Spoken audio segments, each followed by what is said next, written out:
Welcome back. Well, we are going to now study the first chapter in our syllabus. And we began in our last session just briefly, but now we want to review what we did in the last part of the last presentation and then move through this chapter. It's found on page 3 of your syllabus. Just reviewing, Jesus is our Creator. And therefore, Jesus is responsible for our existence, not for our sin, but for our existence. When Jesus created this world, He placed Adam as the king. And his territory, of course, was planet Earth. But God established a condition, and that was perfect obedience to His law, sinless perfection, if you please. He said to Adam, obey and live, disobey and die. And of course, Adam and Eve sinned, and therefore Satan took over the throne and the territory over which Adam governed. Therefore, the human race needed a redeemer, someone who would pay the price to buy us back from slavery, who could pay the price to recover our lost possession. But in order for a person to do this, he needed to be our next of kin. Now we're at the middle of page 4. Leviticus 25 verse 25 tells us who only could redeem a lost possession, that is territory. It says, if one of your brethren becomes poor and has sold some of his possession, and if his redeeming relative comes to redeem it, then he may redeem what his brother sold. That word redeem in the Hebrew means to buy back by paying a price. In other words, you pay a price and you buy back what was sold. All human beings actually sold their possession because we all sinned after Adam sinned, and therefore only a next of kin can recover the lost possession. Now, what about if a person sold himself into slavery? Individuals could not only sell their possessions, they could also sell themselves into slavery. Only a next of kin could pay the price to emancipate people from slavery. It says in Leviticus 25, verse 47, now if a sojourner or stranger close to you becomes rich, and one of your brethren who dwells by him becomes poor and sells himself to the stranger or sojourner close to you, or to a member of the stranger's family, after he is sold, he may be redeemed again. Once again, the word goel, which means to redeem by paying a price, may be redeemed again. One of his brothers may redeem him, or his uncle's son may redeem him, or anyone who is near of kin to him in his family may redeem him, or if he is able, he may redeem himself. Well, that's a hypothetical statement, because if he sold himself into slavery, he couldn't very well redeem himself. So in order for an individual to redeem the lost possession, and redeemed people who had sold themselves into slavery needed to be a close relative or a next of kin. Within the human race, there was no one who could redeem the lost possession and could redeem the human race from slavery, because all became slaves. At the top of page 5, we find in Romans 3 verse 10 and verse 23, there is none righteous, no, not one. All have sinned and come short of the glory of God. So this is the real reason why Jesus became a human being, because He had to become our next of kin. You see, only a next of kin could redeem the lost possession and people who had sold themselves into slavery. So Jesus had to become our next of kin. Let me ask you, when Jesus was in heaven before His incarnation, was He our next of kin? No, because He did not have human flesh. He was not a human being. He was from a different family. He had to become our next of kin in order to redeem us from slavery, in order to redeem the lost possession.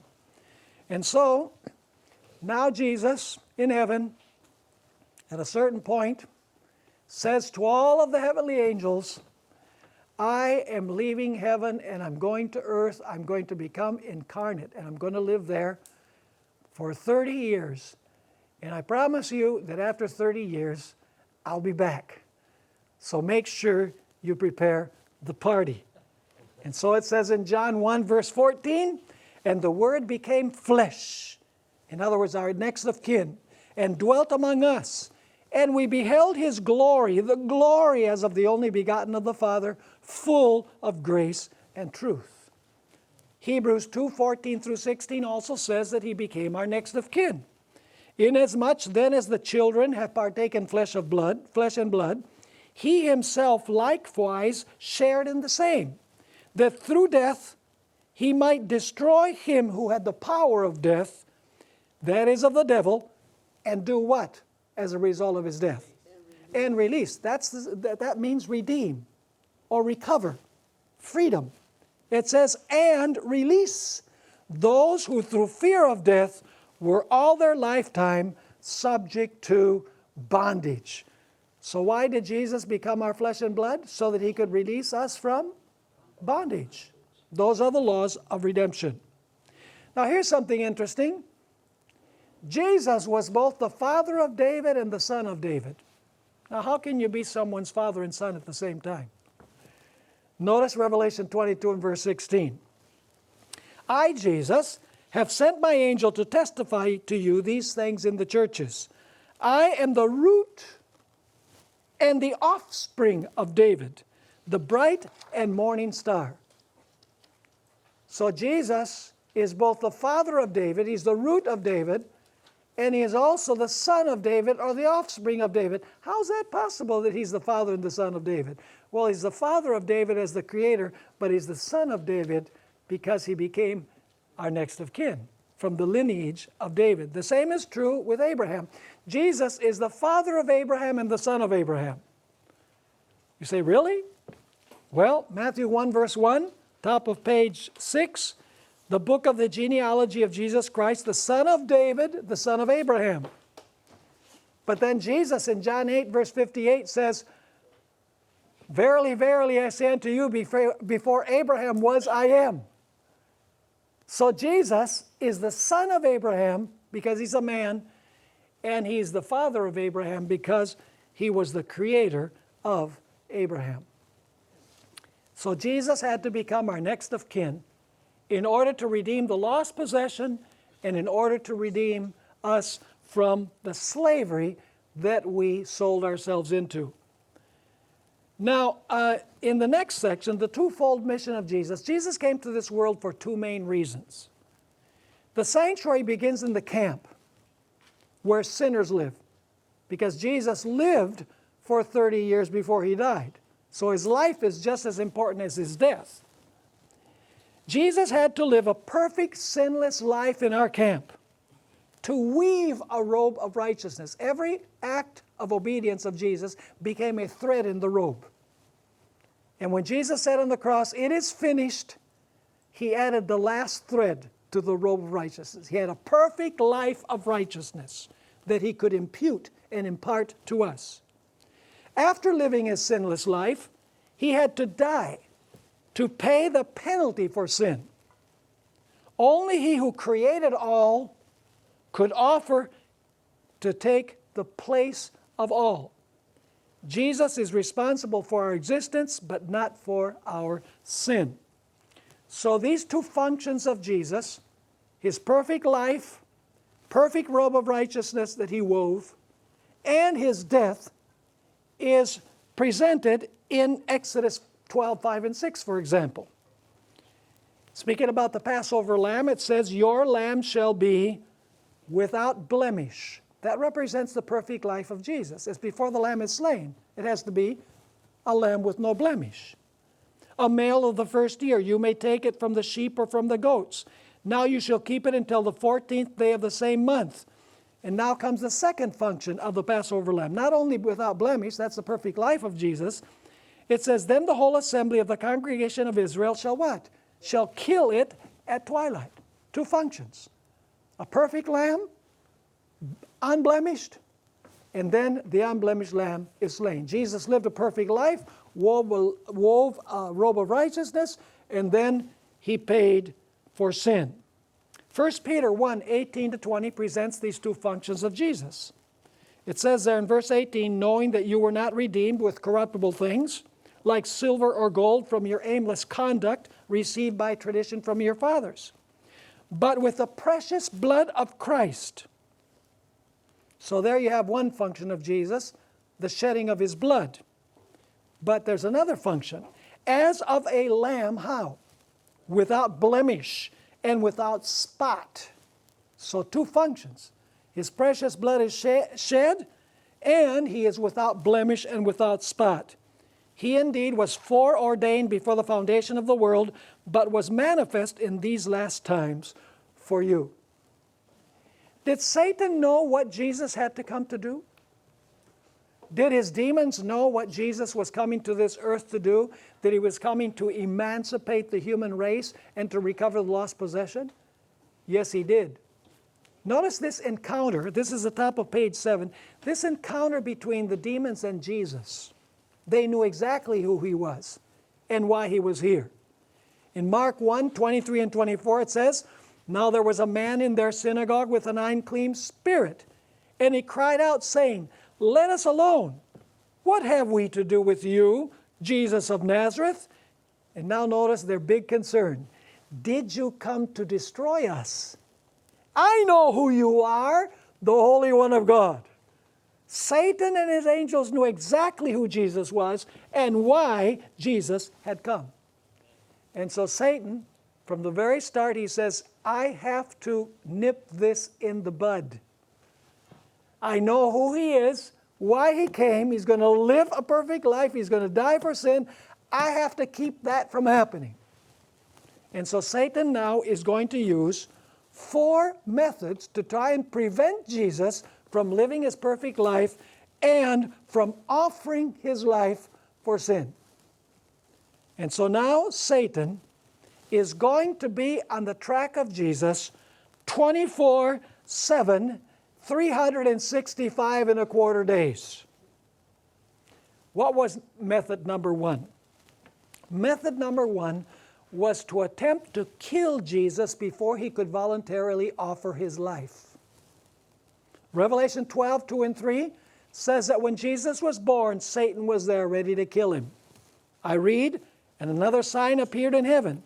Behold, a great fiery red dragon, having 7 heads and 10 horns, and 7 diadems on his heads. His tail drew 1/3 of the stars of heaven and threw them to the earth.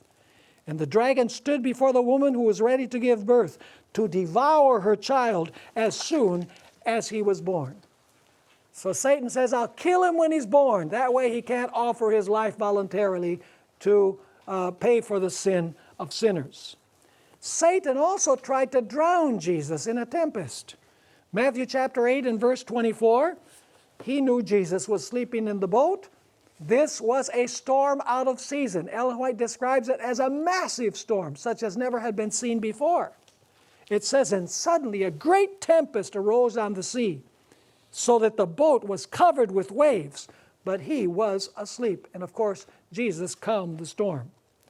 Also, a mob tried to push Jesus over a cliff. And Ellen White explicitly says that Satan was in that mob. And there were actually angels disguised as human beings, encouraging the people to throw Jesus over the cliff. It says there in chapter 4, verse 28 of Luke, so all those in the synagogue, when they heard these things, some politically incorrect statements that Jesus made, were filled with wrath and rose up and thrust him out of the city. And they led him to the brow of the hill on which their city was built, that they might throw him down over the cliff. Then passing through the midst of them, he went his way. Several times during the ministry of Jesus, they tried to stone Jesus. Of course, Satan was behind it.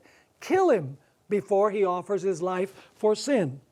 It says there, in John 8, verse 58 and 59, Jesus said to them, most assuredly I say to you, before Abraham was, I am.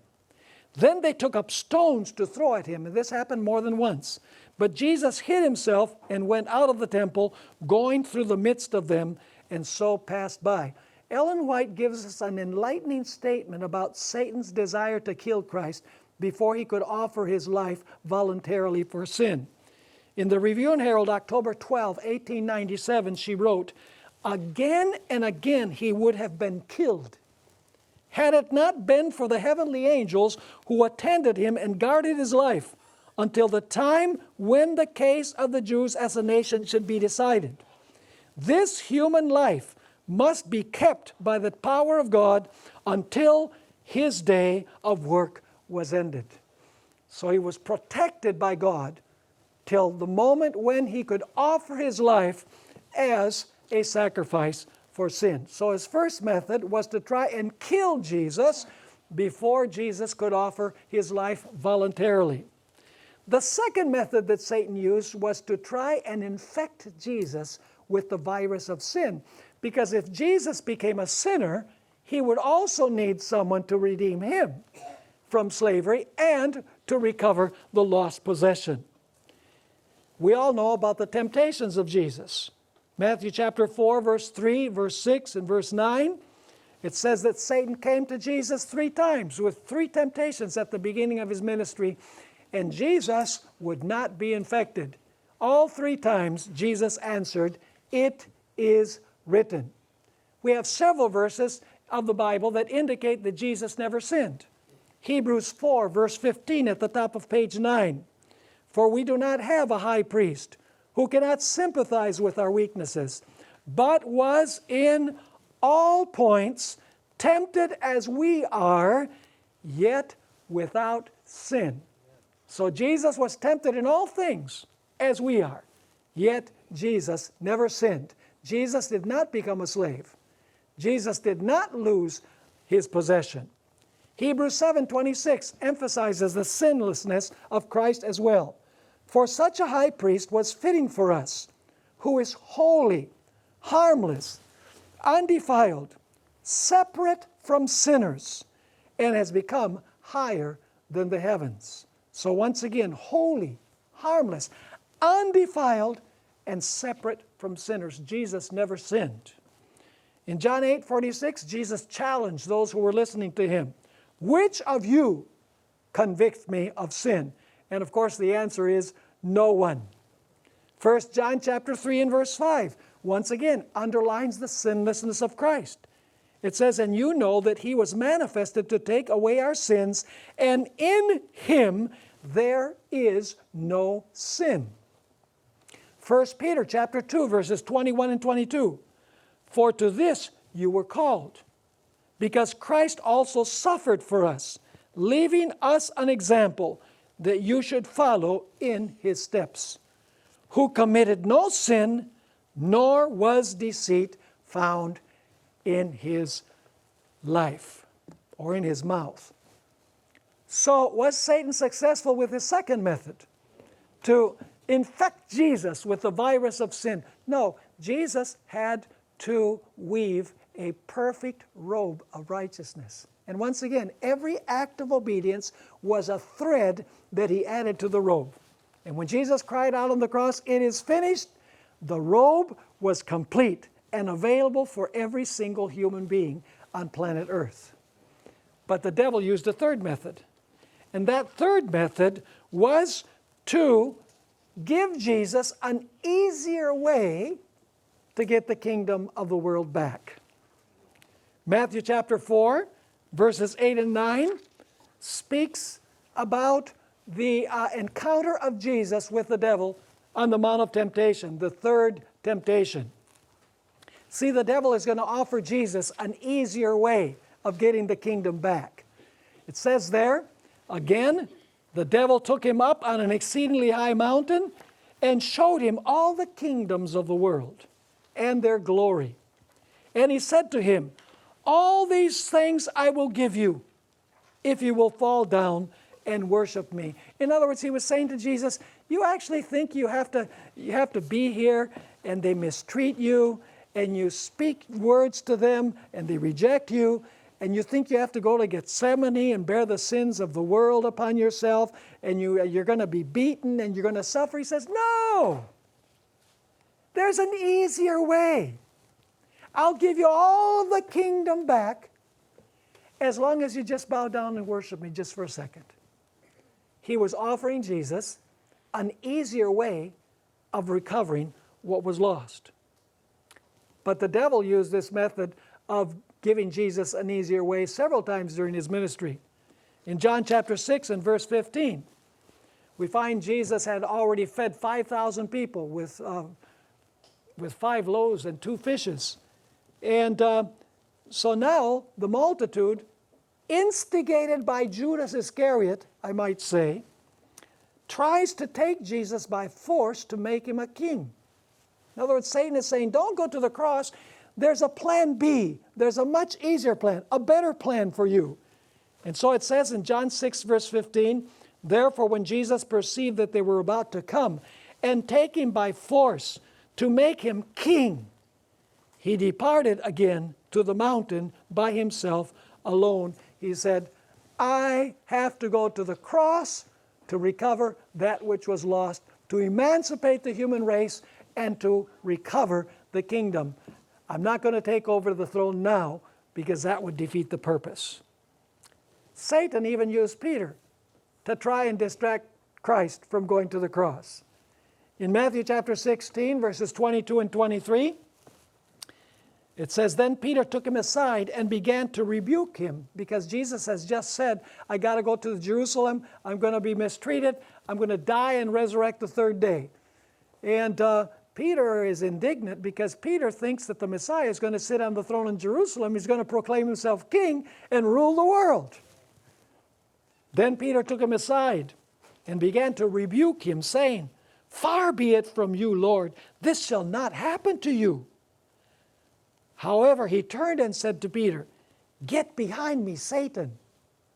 Who was using Peter as an instrument? Satan. What was Satan trying to do? To distract Jesus from going to the cross. You are an offense to me, for you are not mindful of the things of God, but of the things of men. Even on the Mount of Transfiguration, after Jesus is transfigured by his Father, as he will appear at his second coming, after Moses and Elijah have come to speak with Jesus, Peter still didn't get it. Because Jesus at that point was on his way to Jerusalem with the disciples. He said, I'm going to Jerusalem, I'm going to suffer, and I'm going to die. And so Peter now makes an interesting suggestion to Jesus. He still didn't get it. Matthew 17, verse 4, then Peter answered and said to Jesus, Lord, it is good for us to be here. Not Jerusalem, here. If you wish, let us make here 3 tabernacles, one for you, one for Moses, and one for Elijah. Let's stay on the mountain. Let's not go back to the valley. Satan even uses good things to try and produce a bad result. You remember some Greeks came to Jesus and they wanted an interview with Jesus? They said, we would see Jesus. And I want you to notice John chapter 12, verses 20 and 24. Now there were certain Greeks among those who came up to worship at the feast. Then they came to Philip, who was from Bethsaida of Galilee, and asked him, saying, Sir, we wish to see Jesus. Philip came and told Andrew, and in turn Andrew and Philip told Jesus. But Jesus answered them, saying, the hour has come that the Son of Man should be glorified. Most assuredly I say unto you, unless a grain of wheat falls into the ground and dies, it remains alone. But if it dies, it produces much grain. You know, you read Ellen White's comments about this. The purpose of Satan was to distract Jesus from going to the cross because these Greeks wanted Jesus to go preach the gospel in Greece. And Jesus is saying, listen, the time has not come for me to preach the gospel in Greece and perform miracles in Greece. The time has come for me to die.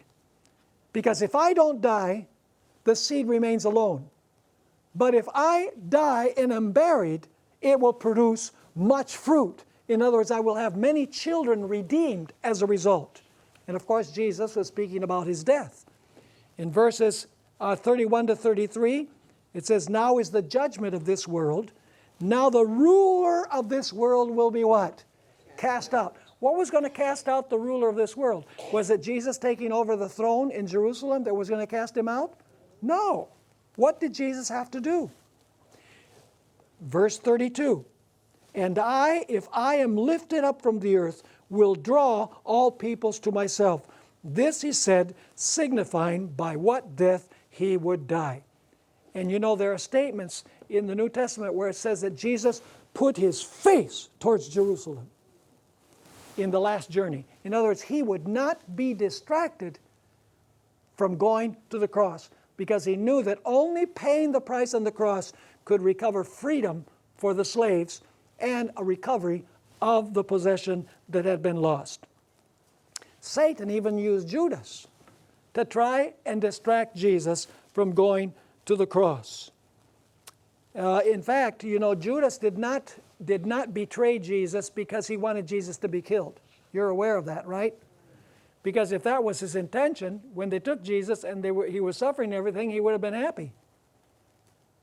But he went and hung himself because his plan backfired.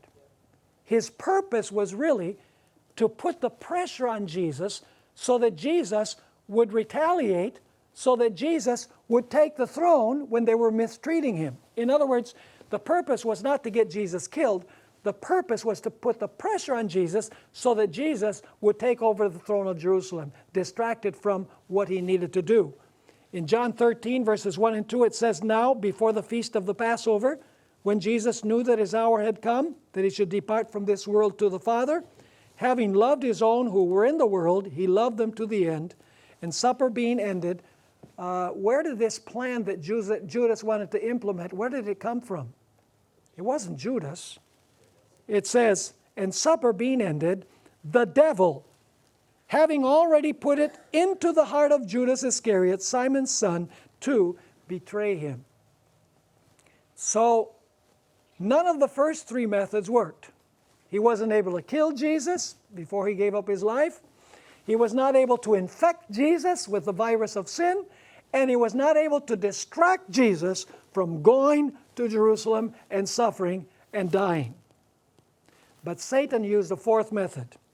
And that was, he did his best to discourage Jesus so that he would leave and allow the human race to perish.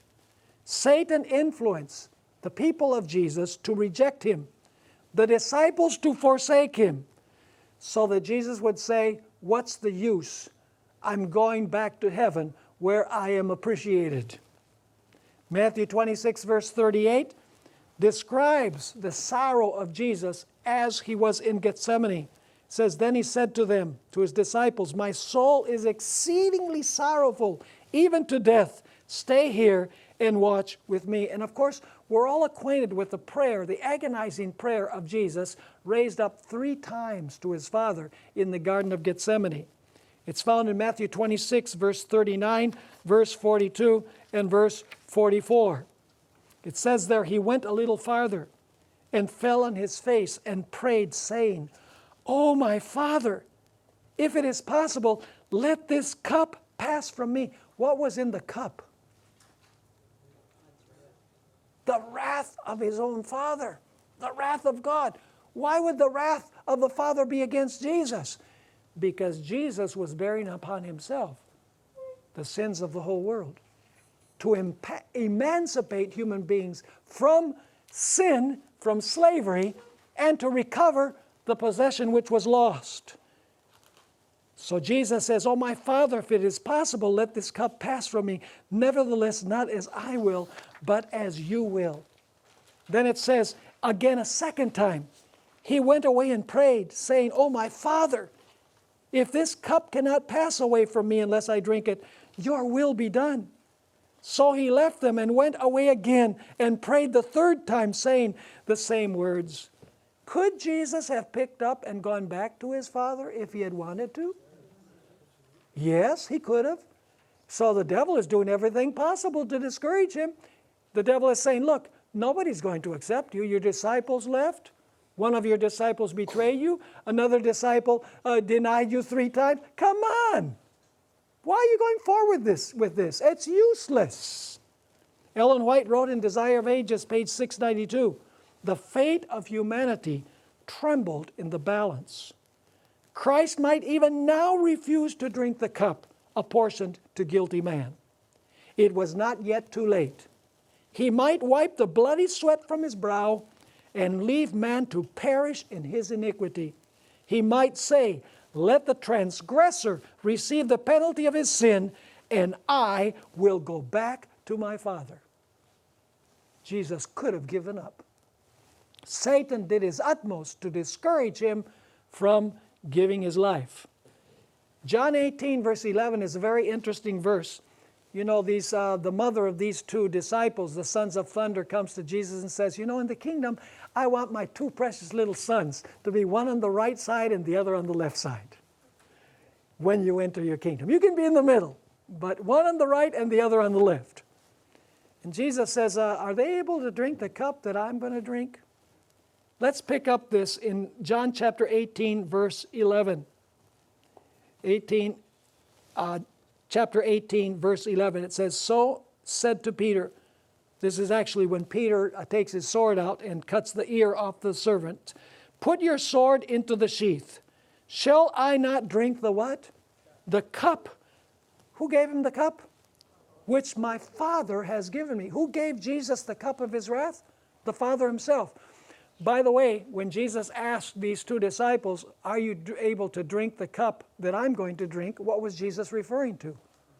He was referring to his Father giving the cup of wrath for him to drink for the sin of the world. And what did the disciples say?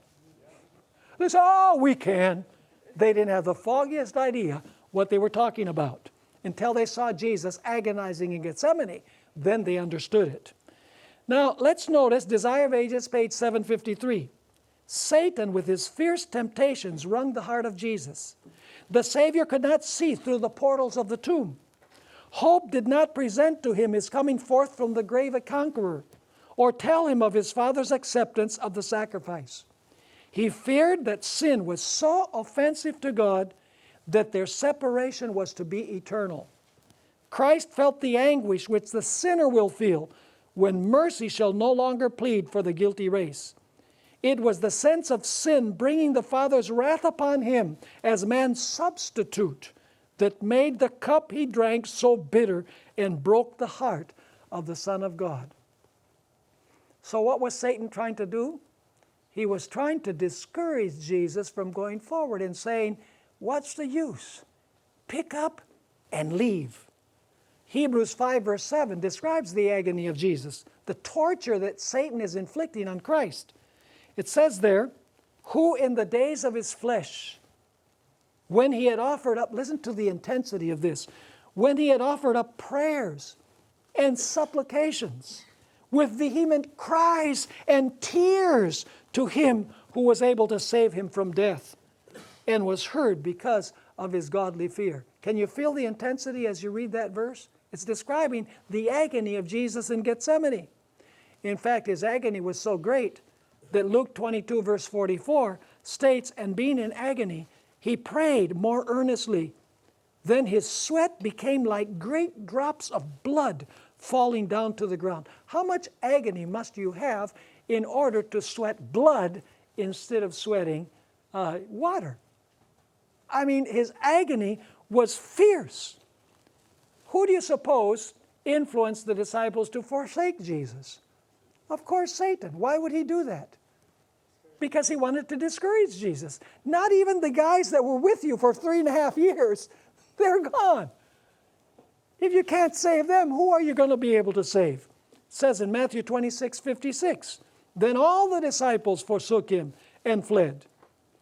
In fact, Satan influences Peter to deny Jesus 3 times. Even one of your precious disciples is denying you. It says there in Matthew chapter 26 and verses 73 and 74, and Peter remembered the word of Jesus who had said to him, before the rooster crows, you will deny me 3 times. So he went out and what? He went out and wept bitterly. By the way, do you know who was using Peter as an instrument there? Let's read Luke 22, 31 and 32. This is before Peter actually denied Jesus, before Jesus went to his passion. It says, and the Lord said, Simon, Simon, indeed Satan has asked for you, that he may sift you as wheat. But I have prayed for you, that your faith should not fail. And when you have returned to me, returned means when you have been converted, strengthen your brethren. And of course, Jesus reinstated Peter 3 times after his resurrection. Peter, do you love me? Peter, do you love me? Peter, do you love me? He denied him 3 times. Jesus reinstates him 3 times, saying, your sin is forgiven. So Satan is doing his utmost to discourage Jesus so that Jesus will leave. He led the mob to beat Jesus mercilessly. Mark chapter 14, verse 65 reads, then some began to spit on him and blindfold him and to beat him and to say to him, prophesy. And the officers struck him with the palms of their hands. What is Satan's strategy here? It's to discourage Jesus. Say, what's the use? Leave while you can. Verses 16 through 20 of Mark 15 states, then the soldiers led him away into the hall called Praetorium. And they called together the whole garrison. And they clothed him with purple. And they twisted a crown of thorns, put it on his head, and began to salute him, hail, King of the Jews. Then they struck him on the head with a reed and spat on him. And bowing the knee, they worshipped him. And when they had mocked him, they took the purple off him, put his own clothes on him, and led him away to be crucified. In fact, do you know that even while Jesus hung on the cross, Satan influenced the multitude to try and entice Jesus to come down from the cross? Notice Matthew 27, verses 41 to 43. Likewise, the chief priests also, mocking with the scribes and elders, said, he saved others, himself he cannot save. If he is the King of Israel, let him now what? Come down. Prove that you are the King of Israel. And of course, Jesus is hearing that. What is Satan doing? He's daring Jesus to come down from the cross. And so it says, if he is King of Israel, let him now come down from the cross, and we will believe him. He trusted in God. Let him deliver him now, if he will have him. For he said, I am the Son of God. Now, all during his ministry, Jesus had said, I'm not alone. My Father is with me. Notice John 8, verse 29. And he who sent me is with me. The Father has not left me alone, for I always do those things that please him. And he spoke these words. Many believed in him. But now I want you to notice the change in his mood. See, up to this point, during his ministry, he says, the Father is always with me. But now Jesus on the cross, he feels forsaken by his own Father. What is Satan trying to do? He's trying to say, listen, if you go through with this, you're never going to see your Father's face again. You're going to lose fellowship with him. You're going to suffer eternal perdition. You'll never see the person that you love the most in the entire universe.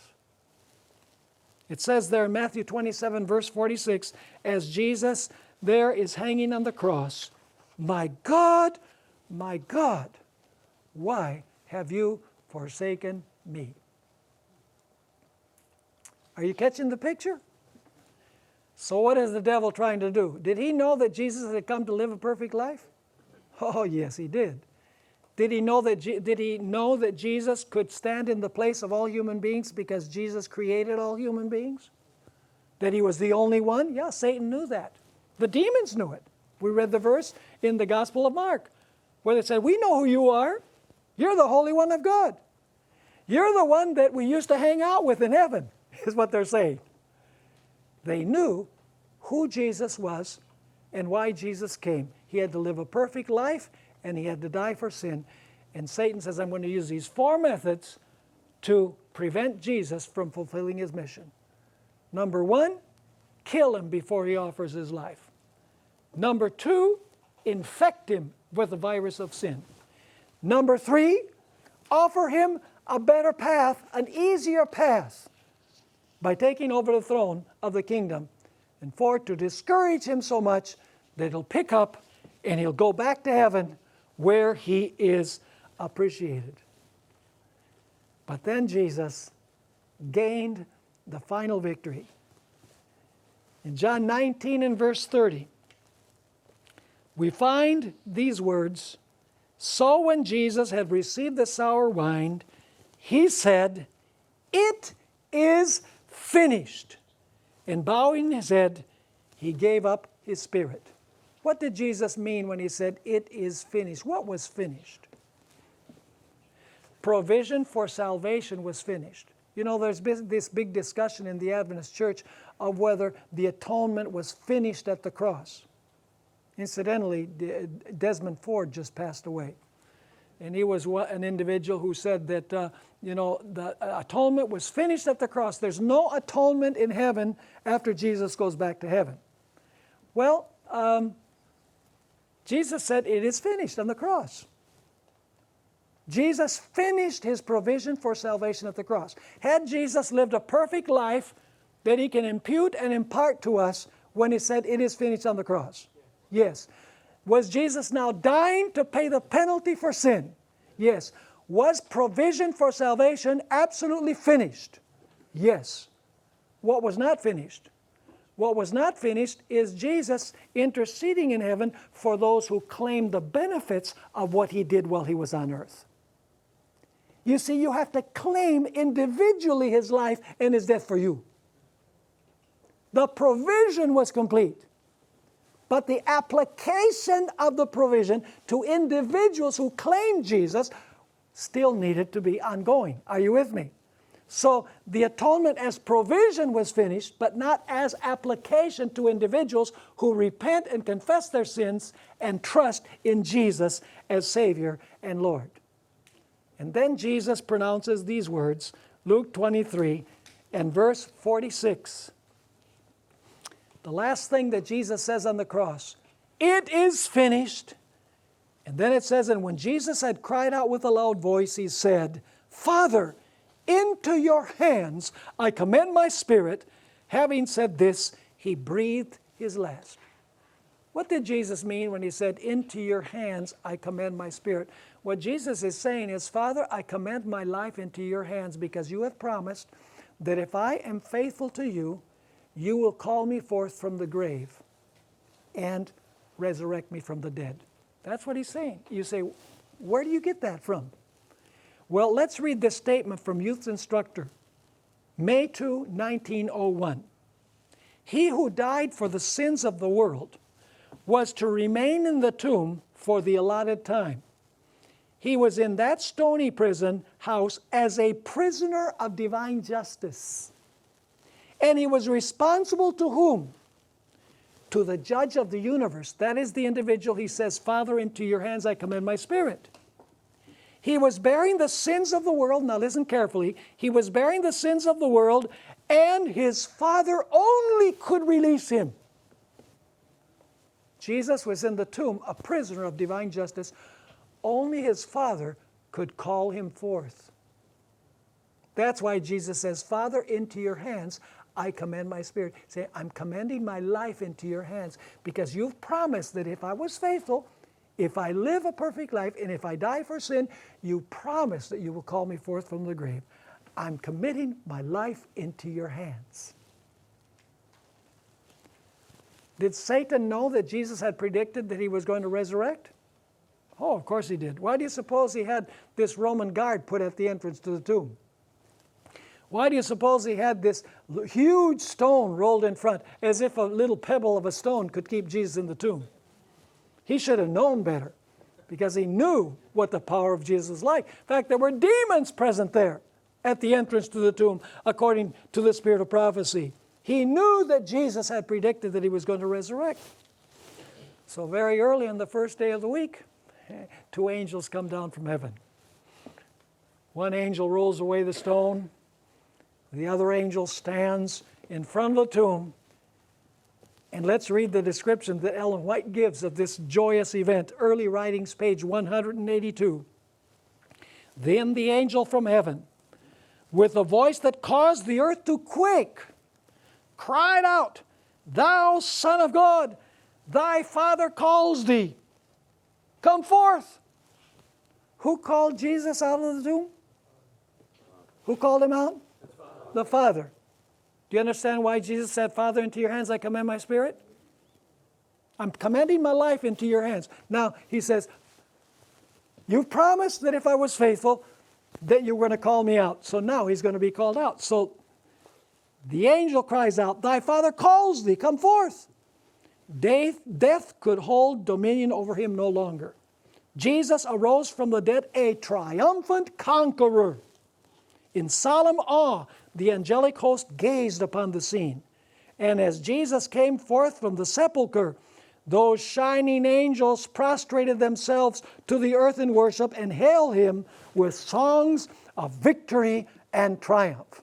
And in a moment, we're going to see what song they sang. It's from Revelation chapter 12. Now, somebody might say, but wait a minute, Pastor Bohr. Doesn't the Bible say that Jesus would lay down his life and he would take it up again? That he had authority to lay it down, he had authority to take it up again? How is it that you say the Father was the one who called him from the tomb? Well, let's read John chapter 10, verses 17 and 18. We need to be careful about the way we read Scripture, and we need to read the entire verses, not just part. It says in John chapter 10, 17 and 18, therefore my Father loves me, because I lay down my life that I may take it up again. No one takes it from me, but I lay it down of myself. I have power. That's not a very good translation. There are two words that are translated power in the King James Version and New King James. The word dunamis, where we get the word dynamite from. That's not the word here. And the word exousia, which really should be translated authority. In other words, the word that is used here is exousia. Jesus is saying, I have authority to lay it down, and I have authority to take it up again. So you say, Jesus took up his life. Yes, he did. But the only reason he could take up his life, he could come out with the life that was within himself, is because his Father gave him permission to do it. How do we know that? We need to read the last part of verse 18. It says, this command I have received from my Father.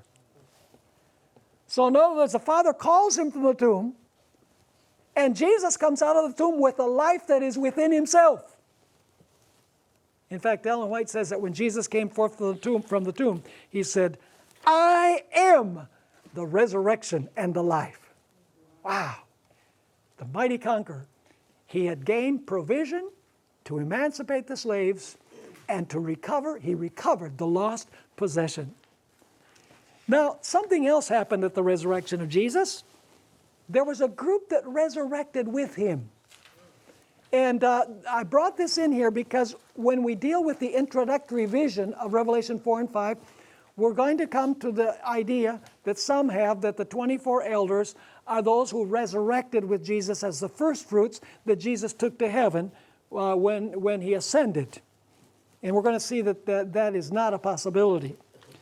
So it says in Matthew 27, verse 51 through verse 53, then behold, the veil of the temple was torn in two from top to bottom, and the earth quaked, and the rocks were split, and the graves were opened, and many bodies of the saints who had fallen asleep were raised.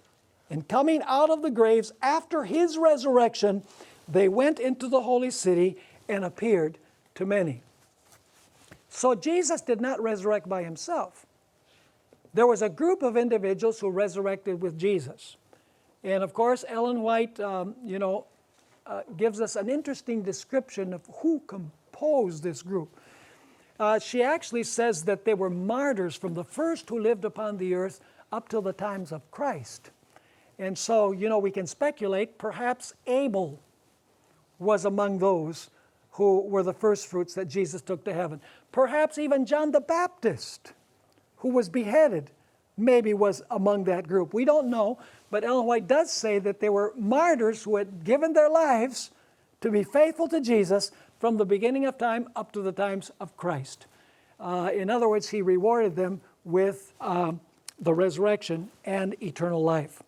So they go for 40 days into the city, and they give witness to the resurrection of Christ. Now, can you imagine what it must have been like if one of them was able to appear to the people in Jerusalem during 40 days? All 15 feet tall.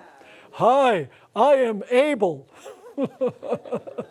And when Jesus resurrected, I resurrected as well, because he says, because I live, you shall live also. Must have been powerful. And they appeared, they didn't appear as ghosts or as spirits. They appeared in flesh and blood. People could actually touch them. Say, yeah, they're real individual people. It must have caused a tremendous ruckus in the city of Jerusalem. You know, the people saying, the Lord has resurrected truly. And all of these has resurrected with him. Now, all heaven sang when Jesus resurrected from the dead. I want you to notice Revelation 12, verse 10. You know, usually we apply Revelation chapter 12, verses 7 through 12, to the original fall of Satan from heaven, where it says, you know, there that the devil and Satan was cast out with his angels. We say, well, that applies to the original casting out. No, obviously it hints at the idea that Satan and his angels were originally cast out from heaven. But in context, that passage in Revelation 12 is talking about the victory of Jesus on the cross over Satan. We're not going to get into that right now. I've dealt with that in other presentations. But Revelation chapter 12, verse 10 is the verse that was sung, we're going to see in a moment, when Jesus came forth from the grave, when Jesus resurrected from the dead. It says there in Revelation 12, verse 10, "Then I heard a loud voice saying in heaven, 'Now salvation and strength and the kingdom of our God and the power of his Christ have come. For the accuser of our brethren, who accused them before our God day and night, has been cast down.'" Now, in what sense was Satan cast down when Jesus died on the cross? There was an original, don't get me wrong, there was an original casting down. Okay? Satan and his angels were expelled from heaven. But at the cross, Satan was expelled also. Because in John chapter 12, Jesus says, the ruler of this world, now is the judgment, now the ruler of this world will be cast out. And he was speaking about his death. In what sense was Satan cast out from heaven when Jesus died? He was cast out from heaven as the representative of planet Earth. You see, who represented planet Earth up to the time that Jesus lived his perfect life and died for sin? Satan had stolen Adam's throne and Adam's territory. But when Jesus resurrects from the dead, he now has the throne and the territory is his. Is Satan going to give up the territory without a fight?